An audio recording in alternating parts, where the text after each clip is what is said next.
அஸ்ஸலாமு அலைக்கும். ஏக இறைவனின் சாந்தியும் சமாதானமும் உங்கள் அனைவரின் மீதும் உண்டாகட்டுமாக. குர்ஆன் இறைவேதம் தானா, அதுக்கு என்ன ப்ரூஃப் அப்படிங்கறதெல்லாம் நாம ஒண்ணு பார்த்துட்டு வரோம். அந்த அடிப்படையில இன்னைக்கு சாதாரண ஒரு தேனியை வைத்து இறைவன் எவ்வளவு அழகான ஒரு அற்புதத்தை நிறுவி இருக்கிறான் அப்படிங்கிறத இன்னைக்கு நம்ம பார்க்க போறோம். நீங்க எல்லாம் தேன் கூட்ட பார்த்திருப்பீங்க. அந்த தேன் கூட்டுல இருக்கக்கூடிய ஒவ்வொரு தேனியும் அந்த அமரக்கூடிய இடத்தை பாத்தீங்கன்னா ஒரு அருங்கோண வடிவில் இருக்கும், அதாவது ஹெக்ஸகோன் வடிவில் இருக்கும். ஒரு தேனி கூடு கட்டுறதுக்கு வட்ட வடிவம் பயன்படுத்தி இருக்கலாம், அல்லது சதுர வடிவத்தையோ முக்கோண வடிவத்தையோ வேற ஏதாவது ஒரு வடிவத்தை பயன்படுத்தி இருக்கலாம். உதாரணமாக வட்ட வடிவத்தை நீங்க எடுத்துக்கொண்டீங்கன்னா இது மாதிரி வட்டங்களை உருவாக்க இடையில கொஞ்சம் கேப் வரும். அல்லது சதுர வடிவத்திலேயோ முக்கோண வடிவத்திலேயோ கேப் இல்லாம அமைக்க முடியும். ஆனா சதுரத்தையோ முக்கோணத்தையோ தேனிகள் தேர்ந்தெடுக்கல. அதே போல ஐங்கோண வடிவிலையும் கூடு கட்ட முடியாது, அதுலயும் கேப் வரும் அப்படிங்கிறத நம்ம பார்க்க முடியும். அதையெல்லாம் விட்டுட்டு ஒரு காம்ப்ளெக்ஸான ஸ்ட்ரக்சரான ஹெக்ஸகான், அதாவது அருங்கோணத்தை ஏன் தேனீக்கள் தேர்ந்தெடுக்கணும்?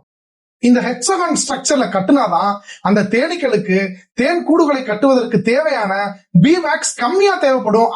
அது மட்டும் இல்லாம அதிக தேன்களை அந்த ஒரு ஸ்ட்ரக்சருக்குள்ளதான் வைத்து அதிகமாக பாதுகாக்க முடியும் அப்படிங்கிறத சமீபத்துலதான் என்டோமாலஜிஸ்ட் கண்டுபிடிக்கிறாங்க, அதாவது உயிரியல் ஆராய்ச்சியாளர்கள் கண்டுபிடிக்கிறாங்க. மேலும் கார்ல் வான் ஃப்ரிஷ் போன்ற அறிவியல் ஆராய்ச்சியாளர்கள் இந்த தேன்களுக்குள்ள நடக்கக்கூடிய கம்யூனிகேஷன் எப்படி இருக்கும் அப்படிங்கறதையும் ஒரு அறிவியல் ஆராய்ச்சியாக வெளியிட்டு இருக்கிறாரு. இந்த தேனீக்கள் பீ டான்ஸ் அல்லது வேகிள் டான்ஸ் மூலமாக கம்யூனிகேஷனை ஏற்படுத்துது அப்படிங்கறத இவர் வெளியிட்டு இருக்கிறார். இவருடைய இந்த ஆய்வுல ஒரு சுவாரஸ்யமான விஷயத்தை குறிப்பிட்டிருக்கிறார். ஒரு தேன் கூடு இருக்கு, அந்த தேன் கூட்டுல இருக்கக்கூடிய தேனீக்கள் எல்லாமே ஒவ்வொரு திசையிலும் போய் நிறைய பூக்கள் இருக்கக்கூடிய இடத்த பார்த்துட்டு வந்துட்டு தேன் கூட்டுக்கு முன்னாடி வந்து இந்த வேகிள் டான்ஸ் அல்லது பீ டான்ஸ் மூலமாக நான் இந்த இடத்துக்கு போனேன், இவ்வளவு பூக்கள் இங்க இருக்கு, இங்க போனா இவ்வளவு தேனீக்கள் நமக்கு கிடைக்கும் அப்படின்னு டான்ஸ் ஆடி காட்டுது. அதே போல மற்ற தேனீக்களும் ஒவ்வொரு தேனியும் ஒவ்வொரு திசையில போயிருக்கும்ல, அந்த ஒவ்வொரு தேனியும் டான்ஸ் ஆடி அதனுடைய தகவலை மற்ற தேனீக்களுக்கு பகிருது. இந்த வேகிள் டான்ஸை வச்சு மற்ற தேனீக்கள் நாம எந்த பாதையில போய் தேனை எடுக்கலாம் அப்படிங்கறத ஓட்டு போட்டு அதுல எது பெரும்பான்மை வருதோ அந்த பாதையை நோக்கி பூக்கள் இருக்கக்கூடிய தேனை எடுப்பதாக இவருடைய ஆய்வு முடிவுகள் சொல்லுது. இந்த மாதிரி நடக்கக்கூடிய ஓட்டிங் சிஸ்டம்ல ஒவ்வொரு தேனியும் வேகிள் டான்ஸ் மூலமா அந்த அறிவிக்கக்கூடிய பாதையில எது எளிமையான பாதையோ, எந்த பாதையில அதிக டேஞ்சர் இல்லையோ அந்த பாதையை தேர்ந்தெடுக்கும் அப்படிங்கறதையும் இவர் வெளியிடுறாரு. மேலும் இது போன்ற செயல்களை எல்லாம் செயல்படுத்துவதற்கு தேனீக்களுக்கு ஒரு நுணுக்கமான உள்ளுணர்வு, அதாவது இன்ஸ்டிங்க்ட் இருக்கிறதாக இவர் குறிப்பிடுறார். இதை பத்தி இறைவன் என்ன சொல்றான் அப்படின்னு கொஞ்சம் கவனிங்களேன். உங்களுடைய இறைவன் தான் தேனீக்கு அதுக்கு உள்ளுணர்வை வைத்து படைத்தான்.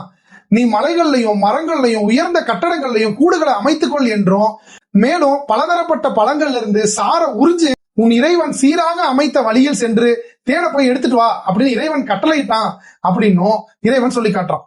இந்த வசனத்திலிருந்து தேனீக்களுக்கு இன்ஸ்டிங்க்ட், அதாவது உள்ளுணர்வு இருப்பதையும், அந்த உள்ளுணர்வை இறைவன் தான் வைத்தான் அப்படிங்கறதையும், அது மட்டும் இல்லாம எளிமையான பாதையில போய் உனக்கு தேவையான தேனை எடுத்துட்டு வான்னு இறைவன் கட்டளையிட்டான் அப்படிங்கறதையும் நாம பார்க்க முடியுது. இந்த விஷயத்த கொஞ்சம் கவனிங்களேன்.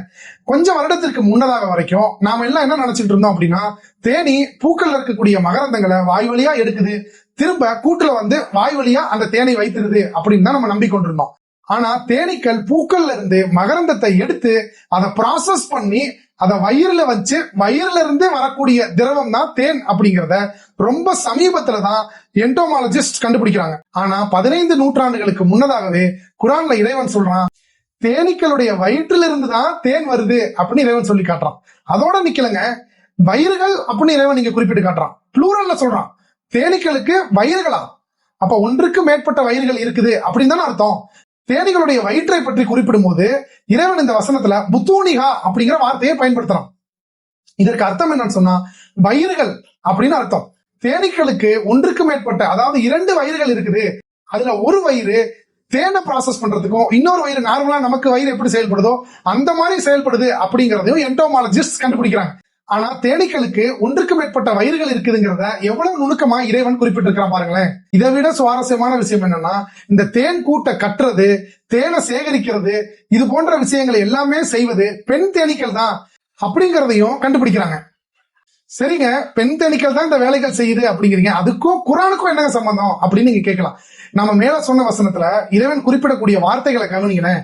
இத்தஹதி, குலி, ஃபஸ்லுகி, புத்தூனிகா அப்படிங்கிற வார்த்தைகள் எல்லாமே பெண் பாலினத்தை குறிக்கக்கூடியதாக இருக்குது. இந்த ஒரே ஒரு வசனத்துல தேனீக்களுக்கு இன்ஸ்டிங்க்ட், அதாவது உள்ளுணர்வு இருப்பத, தேனீக்கள் ஆபத்து இல்லாத எளிமையான பாதைகளை தான் தேர்ந்தெடுக்கும் அப்படிங்கிறதையும், தேனீக்களுக்கு ஒன்றுக்கு மேற்பட்ட வயிறுகள் இருப்பது அப்படிங்கிறதையும், பெண் தேனீக்கள் தான் இன்னென்ன வேலைகளை எல்லாம் செய்யுது அப்படிங்கிறதையும் இறைவன் இந்த ஒரு வசனத்தின் மூலமாக பல அத்தாட்சிகளை நமக்கு சொல்லி காட்டுறான். சிந்திக்கக்கூடிய மக்களுக்கு இதெல்லாம் மிகப்பெரிய அத்தாட்சிகள், ஆதாரங்கள். நிஜமாவே நம்ம படைத்த இறைவன் இருக்கிறானா, இறைவன் இருந்து வேதம் வந்துச்சா, இறை தூதர்கள் வந்தாங்களா அப்படிங்கறதெல்லாம் நீங்க ஆய்வு பண்ணி பார்க்கணும்னு விருப்பப்பட்டீங்கன்னா ஸ்கிரீன்ல தெரியுற இந்த நம்பருக்கு ஒரே ஒரு வாட்ஸ்அப் பண்ணுங்க. உங்களோட வீட்டுக்கு குர்ஆன் வந்து சேரும். அஸ்ஸலாமு அலைக்கும்.